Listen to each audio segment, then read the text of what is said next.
गायत्री महामंत्र एक बार मेरे साथ दोहराओ। ओम भूर्भुवः स्वः तत्सवितुर्वरेण्यं भर्गो देवस्य धीमहि धियो यो नः प्रचोदयात्। मैं कल आप लोगों को याद हो एक बात कह रहा था, जितनी भी घटनाएं, दुर्घटनाएं या पुण्य की घटनाएं घटती हैं, उनके सब के पीछे एक ही शक्ति काम करती है। वो व्यक्ति के विचार की शक्ति है।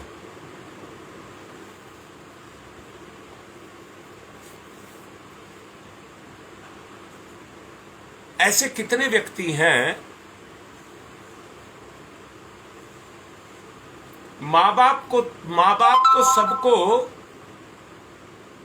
बड़े सुनहरे, बड़े अच्छे स्वप्न देख करके अपने बच्चों को पालते पोसते हैं,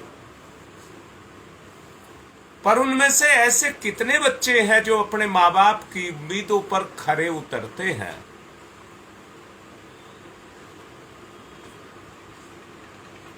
और ऐसे कितने हैं जो कुपात्र निकल जाते हैं।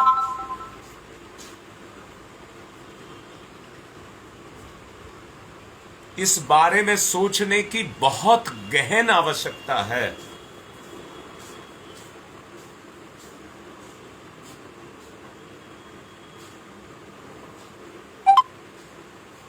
जब गहनता के साथ आप इस पर विचार करेंगे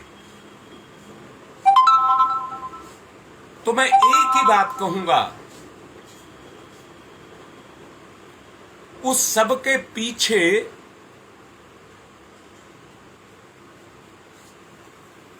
व्यक्ति की अपनी विचारधारा ही काम करती है।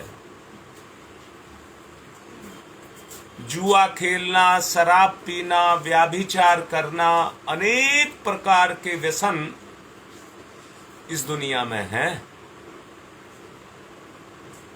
पर मैं एक बात पूछ रहा हूं आपसे, शराबी से पूछो शराब में कितना सुख है, जुआरी से पूछो जुए में कितना सुख है, व्याभिचार करने वाले चाहे स्त्री हो या पुरुष, उनसे पूछ करके देखिए उसमें कितना सुख है।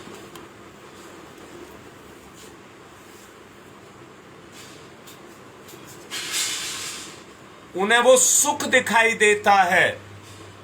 व्याभिचार को व्याभिचारी, और मैं फिर से कह रहा हूं, अपने माँ बाप की, अपनी मत कहना, अपने माँ बाप की जन्मों की कमाई, एक पीढ़ी की नहीं कह रहा, जन्मों की कमाई अगर उसको लुटाना हो, वो सुख भोगना हो, तो व्यसन लगाना बहुत अच्छी बात है। परंतु याद रखना, जुआ, शराब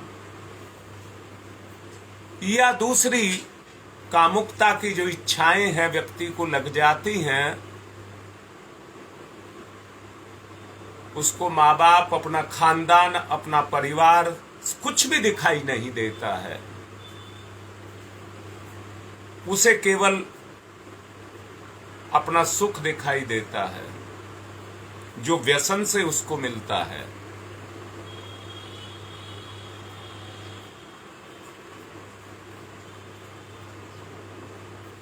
तृष्णा जब व्यक्ति के जीवन में आकर के सवार हो जाती है, तो रुचि नाम की चीज,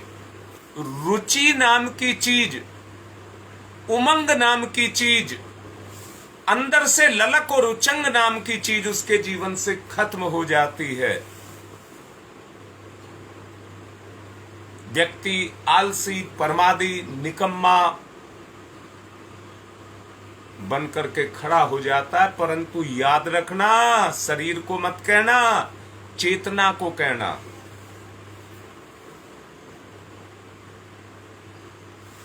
उसकी चेतना उतनी ही निष्क्रिय हो जाती है।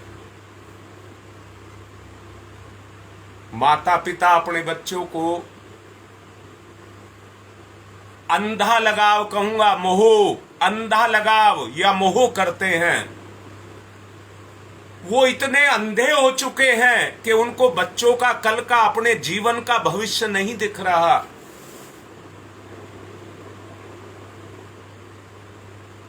बाद में कहते हैं हमने कौन सा पाप किया था।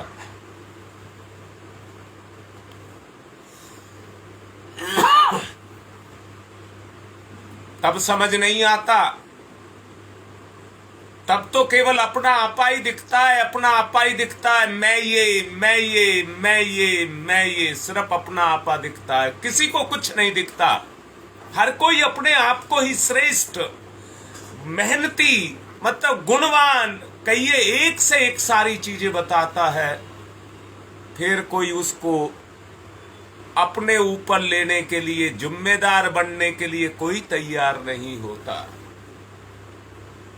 मैं कहता हूं, संसार से आप बच सकते हैं, परंतु भगवान के न्याय से कोई नहीं बच सकता।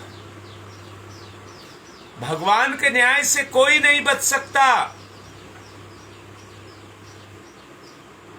मैं फिर से कह रहा हूं, जिसको तृष्णा सवार हो जाती है, वो अपने सुख, विश्राम, उसको भी छोड़ करके अपने बच्चों को सुख देने के लिए रात दिन एक कर देता है।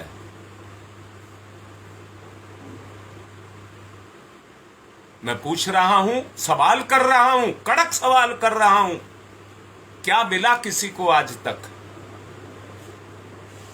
एक चमकीली पन्नी चढ़ा रखी है, अंदर से सच्चाई को देखिए। चमकीली पन्नी फट गई। अगर चमकीली पन्नी फट गई तो बदबू ही बदबू निकलेगी। बेकार का दिखावा करना चाहते हो, ये सत्य नहीं है। अर्थात मैं क्या कहना चाहता हूं, जब तक सत्य को अपने जीवन में लागू नहीं करोगे, क्रियाशील नहीं करोगे,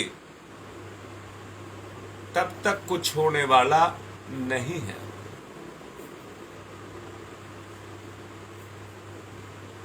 आज परायापन किस कदर छाया हुआ है, उसे झुटलाना नहीं। जो अंदर ही अंदर महसूस करते हो, परायेपन की बात कह रहा हूं, उसको झुटलाना नहीं।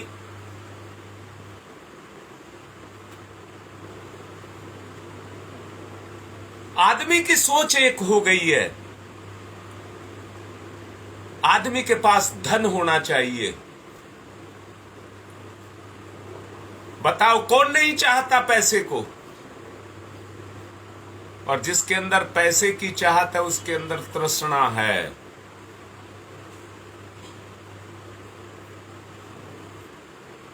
परंतु उसका सदुपयोग करने सकने की क्षमता, बुद्धि उसके पास नहीं है।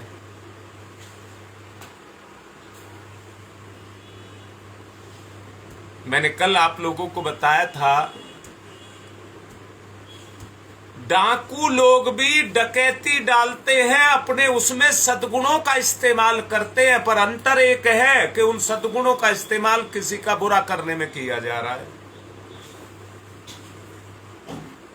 मैं पूछता हूं, उनका साहस देखिए, उनका धैर्य देखिए, उनकी तितिक्षा देखिए, उनकी सतर्कता देखिए, उनकी निरोगता देखिए, उनके संगठन की ताकत देखिए।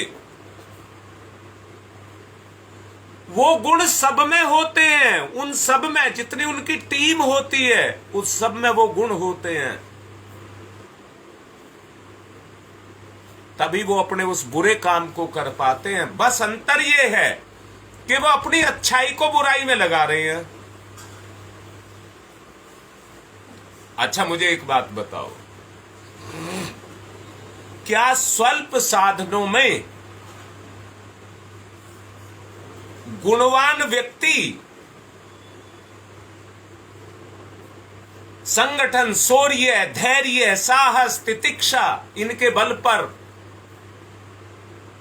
क्या अच्छा कार्य नहीं कर सकता, सफलता प्राप्त नहीं कर सकता?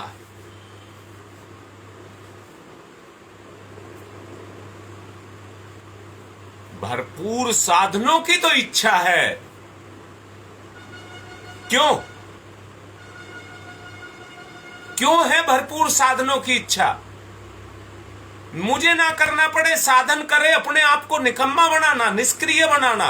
और याद रखना, अपने आप को निष्क्रिय बनाने का मतलब है अपने गुणों को निष्क्रिय करना।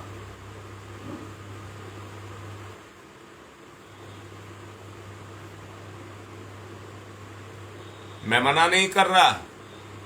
धन, शिक्षा, शिल्प, कला, कौशल, पद, यश, मान, मर्यादा, विभूति, ये जो कुछ भी है ये व्यक्ति को नहीं चाहिए।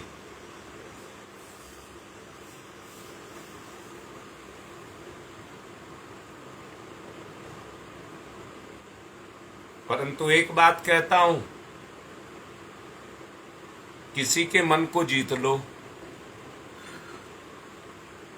कैसे जीतोगे? अपनेपन के द्वारा, अपनेपन के द्वारा।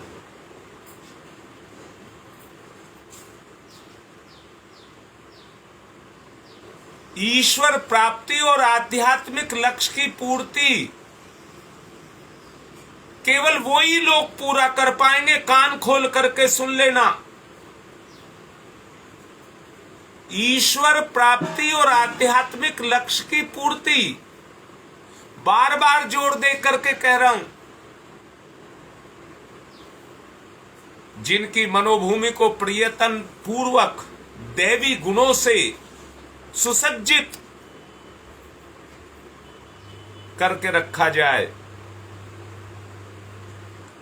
और आसुरी वृत्तियों को देवी शक्ति के द्वारा, देवी गुणों के द्वारा प्राण प्रण से निष्क्रिय किया जाए। दैवी गुण जब आप में आकर के क्रियाशील और जागृत हो जाएंगे, उसका प्रभाव आपकी चेतना के ऊपर सक्रिय हो जाएगा। आपकी जैसे मैंने कहा, चोर के पास साहस है, हिम्मत है, तितिक्षा है, उत्साह है, संगठन है, परंतु उद्देश्य विहीन है। मैंने बताया था, आपकी गाड़ी में दौड़ने की क्षमता है पर दिशा का ज्ञान उनको नहीं है, उस गाड़ी को नहीं है। उसको तो ड्राइवर ही दिशा देता है। इसलिए आध्यात्मिकता का मतलब क्या है? अपने जीवन को सही दिशा देना, सही दिशा देना। तो चोर डकैत जो काम करते हैं, धोखेबाज, ठग, उठाईगीर जो काम करते हैं, उनकी प्रतिभा कितनी तकड़ी होती है कि वो चकमा दे जाते हैं। फिर तो ऐसे काम करना आसान है, उन कामों को करना चाहिए, फायदा भी है उनमें। आध्यात्मिकता इसको नहीं कहते। अगर आध्यात्मिक लक्ष्य की आपको पूर्ति करनी है तो अपने गुणों की रक्षा करनी होगी। अपने गुणों की आपको रक्षा करनी होगी।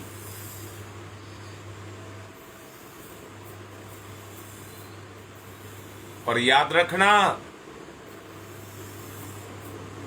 जो अपने गुणों की जितनी रक्षा करता चला जाएगा, उसके जीवन का आध्यात्मिक लक्ष्य उतना ही पूरा होता हुआ चला जाएगा।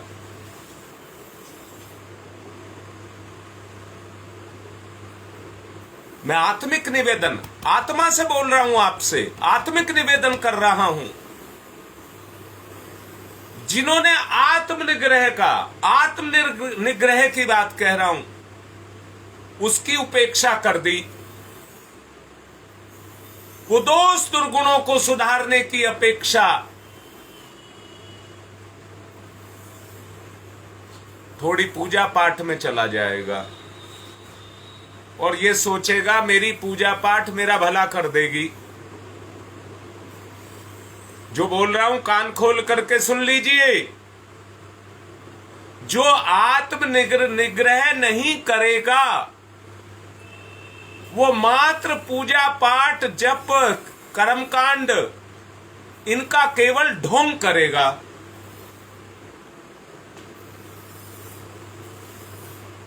सच्चाई तो सच्चाई है जो गुण पर टिकी है, और गुण ही आत्मा के साधन हैं।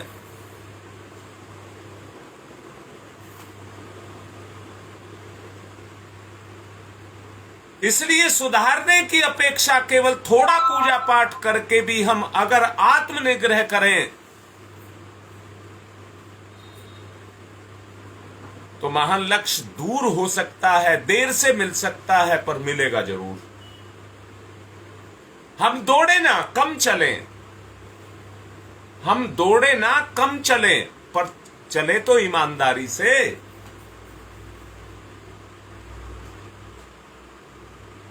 सोचो जो बात आपको कही जा रही है। कोई बड़ा नेतृत्व पद या उत्तरदायित्व प्राप्त करने के इच्छुक सब रहते हैं, पर ठीक उसे संभाल सकने की योग्यता किन्हीं बिरलों में ही होती है।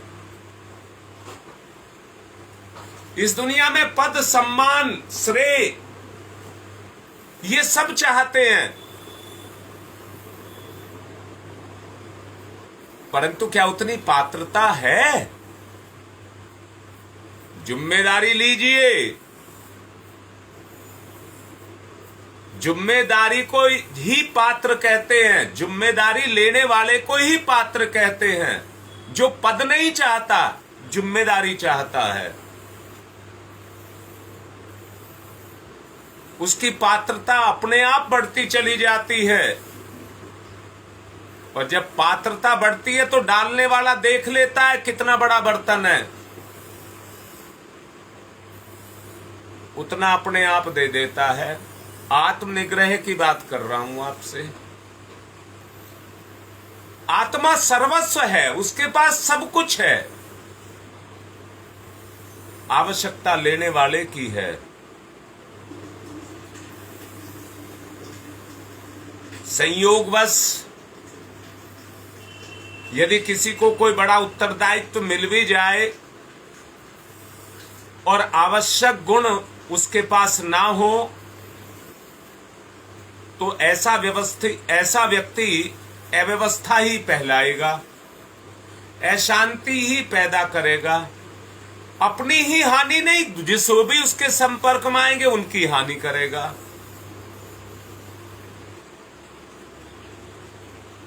अयोग्य सिद्ध होगा।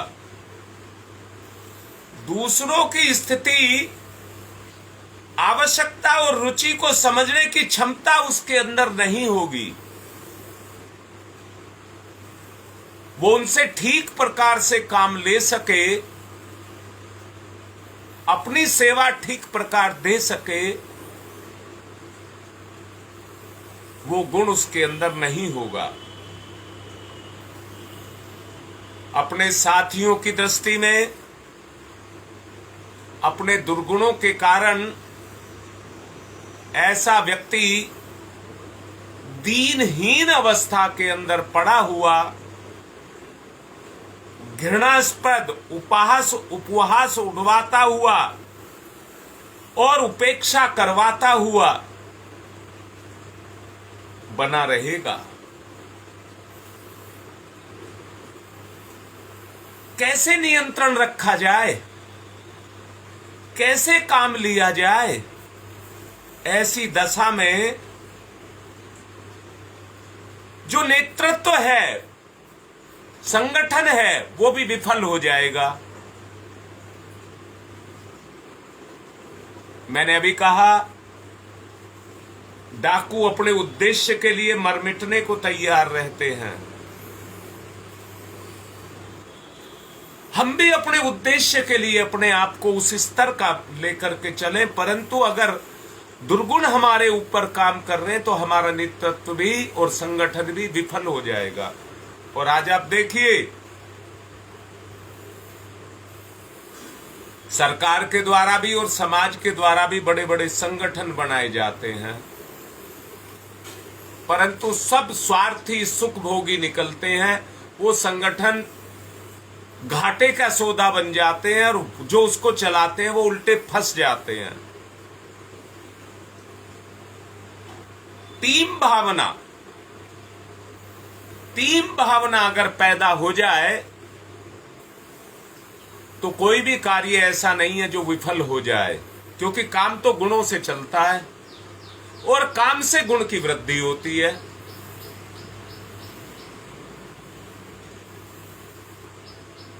अगर आपको अपने आप को गुणवान बनाना है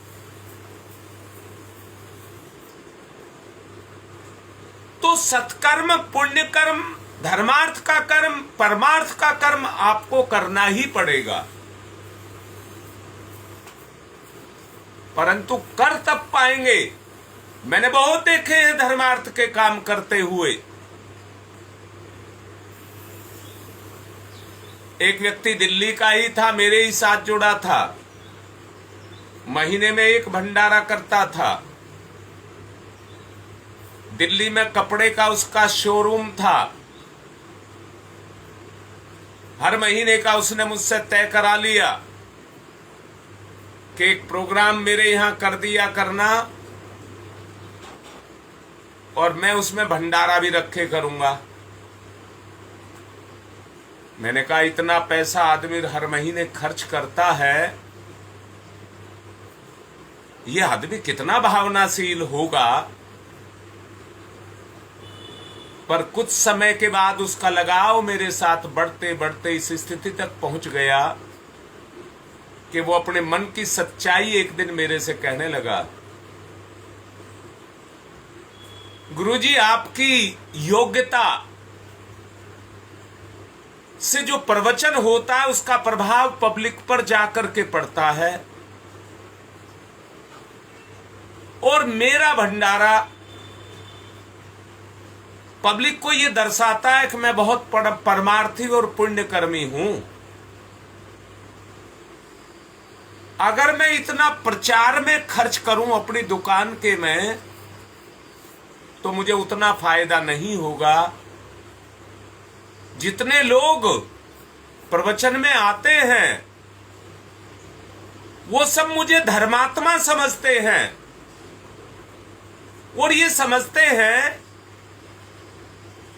कि मैं रेट टू रेट चीज उनको दे दूंगा, हमारी अपनी दुकान है। वो औरों को भी कहते हैं, मेरा नाम ले देना, आपका काम हो जाएगा। मेरा व्यापार बढ़ रहा है, थोड़ा सा मेरा पैसा प्रचार में लग रहा है। मैं समझ गया, देखिए इस आदमी ने कितना दिमाग लगाया है अपने माल को बेचने के लिए, प्रचार का। भगवान को भी इसने प्रचार का साधन बना दिया।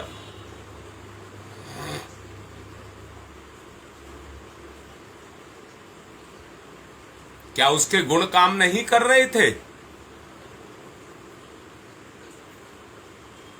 गुण के आधार पर ही उसने ये डिसीजन लिया था,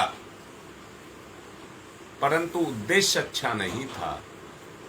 दुकान तो चलती, उद्देश्य अच्छा रहता, दुकान तो खूब चलती। दुकान चलाने में मुझे कोई दिक्कत नहीं थी, परंतु उद्देश्य अच्छा ना होने के कारण मुझे महसूस हुआ ये तो नरक में जा ही रहा है, साथ में तुझे भी लेकर के जा रहा है।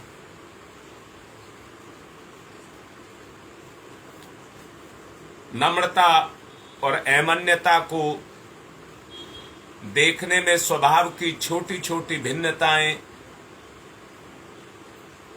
उनके प्रतिफल महान अंतर और प्रत्यांतरों के गैप को अपने अंदर छुपाए हुए होते हैं। उस गैप को और किसी चीज से भरा नहीं जा सकता, केवल अपनी व्यवहार की मधुरता, शिष्टता दूसरों का मन जीत लेती है। कल के प्रवचन में मैं आपको बताने का प्रयास करूंगा, संसार में अपना कोई नहीं है।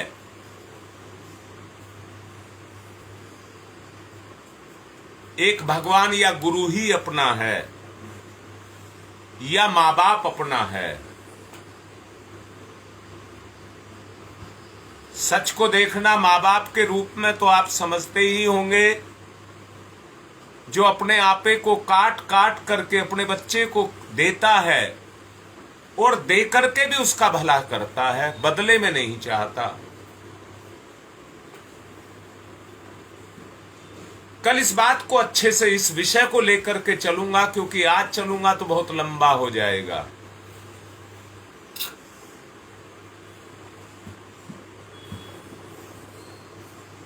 एक ही चीज सबसे बड़ी चीज है, परायेपन को मिटाना। ये आध्यात्मिकता की पहली सीढ़ी है। परायेपन को मिटाना ये आध्यात्मिकता की पहली सीढ़ी है। क्यों पहली सीढ़ी है? कि जब तक अपनापन जगेगा ही नहीं, आप परोपकार करेंगे ही नहीं। जो मैंने कपड़े वाले की बात, दुकान की बात कही, अपने किसी लौकिक सुख के लिए आप कुछ अपना श्रम, समय, पैसा, इज्जत खर्च कर सकते हैं, परंतु उसके पीछे स्वार्थ होगा। मैं फिर कह रहा हूं, समय, श्रम, पैसा, आपकी इज्जत जो काम करेगी वो तब करेगी जब आप में परमार्थ बुद्धि होगी। और परमार्थ बुद्धि तब होगी जब आपको अपनापन होगा। जैसे एक माँ बाप अपने बच्चे से लगाव करते हैं, उसकी गंदगी में भी, उसके दुख में भी, उसकी किसी मुसीबत में भी उसको नहीं छोड़ते अपनेपन के कारण।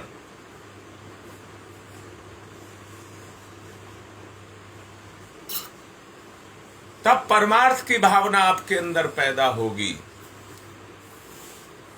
दुनिया कितनी दुखी है, उसमें से आप किसके कितने दुखों को दूर कर सकते हैं। आप समय देख रहे हैं कि ये होगा तो ये करूंगा, ये होगा तो ये करूंगा, कभी नहीं कर सकेंगे, कभी नहीं कर सकेंगे।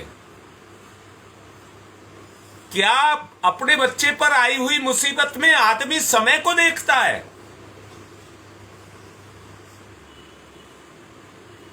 टूट करके पड़ता है। मुसीबत को हटाने के लिए आपातकालीन जो कुछ भी फैसले उसको लेने होते हैं वो फैसले करता है, पर मुसीबत को टिकने नहीं देता। वो कहता है जरा सी देर भी रह गई तो विनाश कर देगी। मैं फिर से पूछ रहा हूं, जितनी घटनाएं घटती हैं वो पलक झपकते ही घट जाती हैं। घटने वाले को पता भी नहीं लगता है घटना घट गई। जब घट चुकी होती है तो उसके बाद पता लगता है, नहीं तो वो बीच में अपने आप को बचा ले। इतने कम समय में घटना घटती है कि हमारी बुद्धि उतने समय में बचने के लिए सोच नहीं पाती।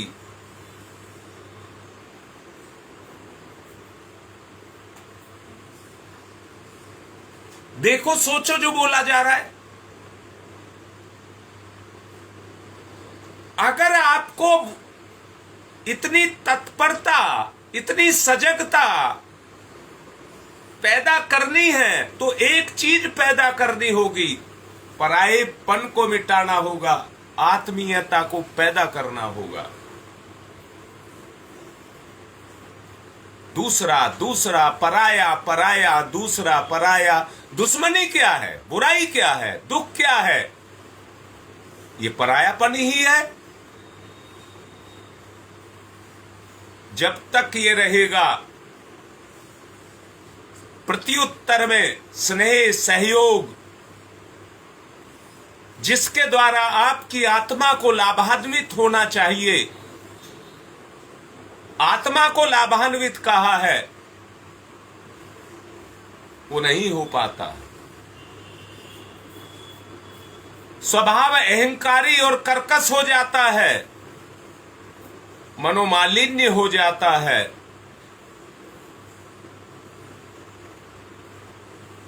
अंदर मनोमालिन्य पैदा हो जाता है,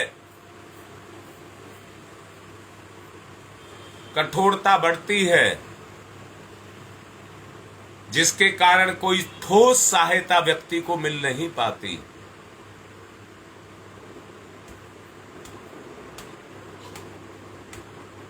एक मन सहायता का महत्व को तोले और चुभने वाली बात अगर किसी को हो, उसको ना करे। क्या आप जानते नहीं है? वो तभी संभव है जब आपका परायापन मिटे। कल इसको बहुत अच्छे से समझाने का प्रयास करूंगा। और एक बात और भी कह रहा हूं, जिस क्षेत्र के जो भी परिजन हैं, वो कड़ाई के साथ एक बात को समझ लें। 2019 से प्रवचन फोन पर आना शुरू हुआ, ये सोचकर किया था कि घर में बैठ करके केवल समय खर्च ना हो, 40 मिनट में अपनी बात को खूब भर दिया जाए सब में।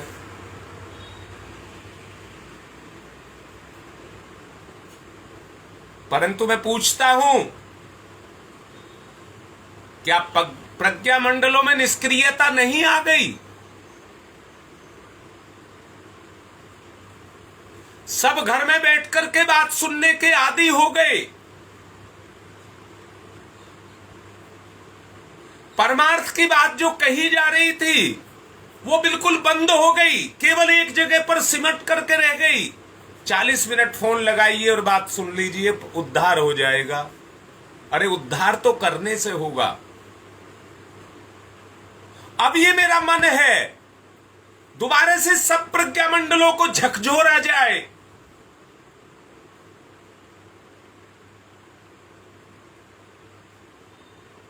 इसके संबंध में मैं गंगा विहार वालों को कह रहा हूं, कल मैं गंगा विहार आ रहा हूं।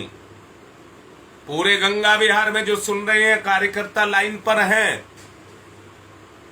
वो सबको सूचना दें, खलबली मचाएं, कल सबको आना है। वरना हमारा संगठन का संगठन सो जाएगा और निष्क्रिय हो जाएगा, नष्ट हो जाएगा, अनेक तरह के प्रकोपों में चपेट में आकर के भस जाएगा।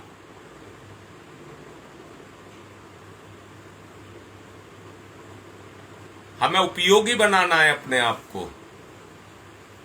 उपयोगी कहा है, स्वार्थी नहीं। और उपयोगी का मतलब है कि हम किसी के काम आ सकें, हम किसी के काम आ सकें, उपयोगी बनाना है।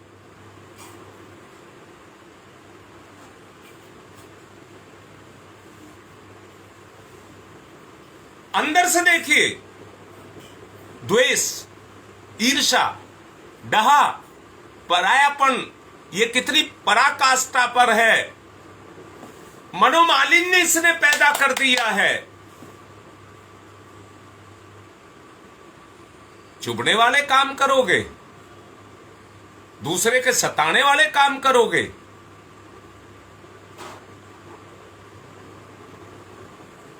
सबका भला करने वाले काम करेंगे।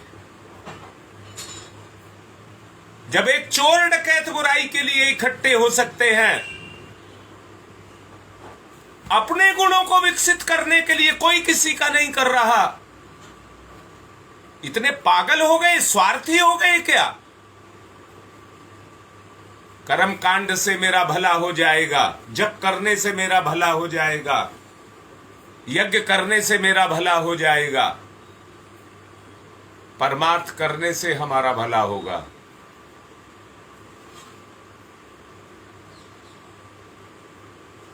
बेटा रीता, मैंने 9 बजे का समय दिया है। सबको प्रचार में बोल दीजिए। अगर मुझे कोई दिक्कत होगी, मेरे सामने एक मजबूरी चल रही है, फोन पर बता सकता हूं, वैसे नहीं बताऊंगा। अगर मुझे वो दिक्कत कल आई तो मैं पूरे प्रज्ञामंडल को समय चेंज करके लाइव उस पर बताऊंगा, लाइव पे बताऊंगा और ग्रुप में भी बता दूंगा। 9 बजे का समय मैंने दिया है। खलबली मचानी है, परमार्थ के लिए खलबली मचानी है, शोर मचाना है। अरे सोतों को जगाना है, जागरण का काम शुरू करना है। आप लोग देखते होंगे प्रभात फेरियां निकाली जाती हैं, गा बजा करके सोतों को जगाया जाता है।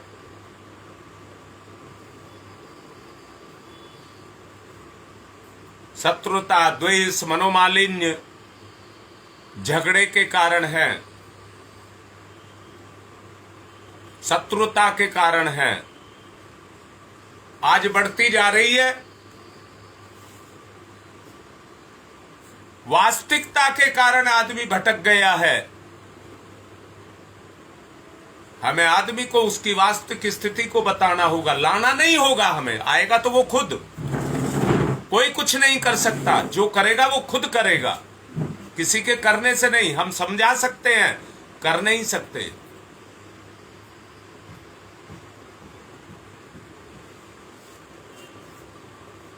इसलिए हाँ, एक बात, अगर समय को थोड़ा सा पीछे रख लें तो मैंने 2 बजे की कल ड्यूटी लगा रखी है। वो राकेश को लेकर के अस्पताल जाएंगे, इसलिए थोड़ा समय पीछे करेंगे क्योंकि वो जल्दी से आ जाएं। इसलिए 10 बजे का 10 साढ़े 10 का समय रखो।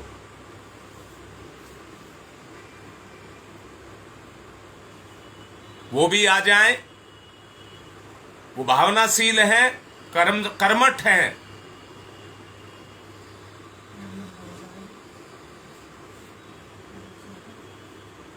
आज हमारे 2 बच्चों का जन्मदिन है। इटेरा से अंकित और गंगा विहार से आस्था। आप सबकी कृपा अनुदान के रूप में उन बच्चों को आशीर्वाद के रूप में मिले, ऐसी आप लोगों से कामना करता हूं। साथ में ये भी है, कल गंगा विहार में पूरा प्रचार होना चाहिए। आज और कल में कोई भी छूट नहीं जाना चाहिए, जिससे दोबारा से खलबली मचाई जाए। जो सो गए हैं, प्रोग्राम खत्म, बंद मान लिए गए हैं, गुरु का तो काम ही रुक गया। वायरल चल रहा है वो हम अपने आप देखेंगे, आपको कोई देखने की जरूरत नहीं है। ललिता भी लिख रही है, उसका जन्मदिन है,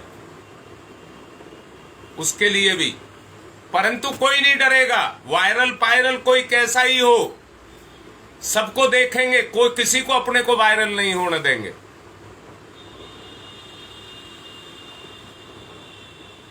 आप निश्चिंत रहें।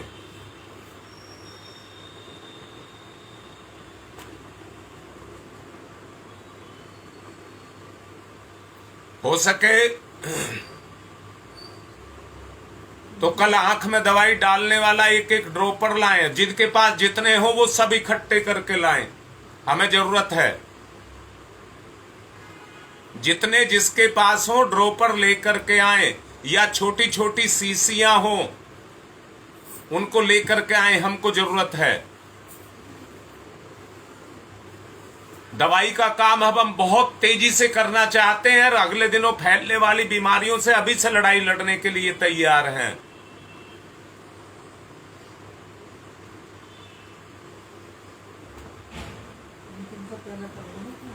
जो बुराइयां जम रही हैं उन्हें हटाएंगे, मन पर से हटाएंगे, गुणों को क्रियाशील करेंगे। आज की बात को यहीं पर मैं विराम दे रहा हूं।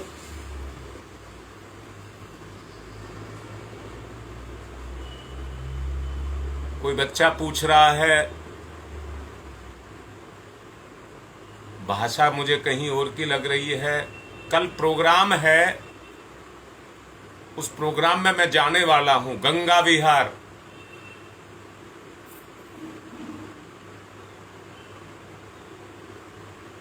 तो बेटा ये होने वाला है, कल मीटिंग होगी, जिसमें मीटिंग का मतलब है प्रोग्राम भी होगा और उसमें मैं सबको समझाऊंगा भी, अपने गुणों को जगाने के लिए।